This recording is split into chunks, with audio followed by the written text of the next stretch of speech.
A sada smo već kod drugog kandidata koji peva folk muziku, on se zove Nermin Hadžić, ima 12 godina i dolazi nam iz Tešnja. Njegov pevački uzor je Šaban Šaulić, a ovdje u studiju sa mnom su njegovi roditelji. Ima li treme? Pa ima malo. Ima li on tremu? Mislim da nema. Pogledaj njegov stav.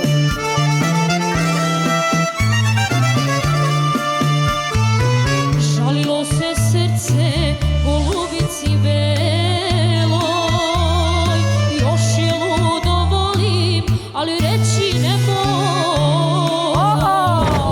Žalilo se srce golubici beloj, još je ludo volim, ali reći ne moj. Neverovatno, Neka je, neka živi, neka živi život svoj.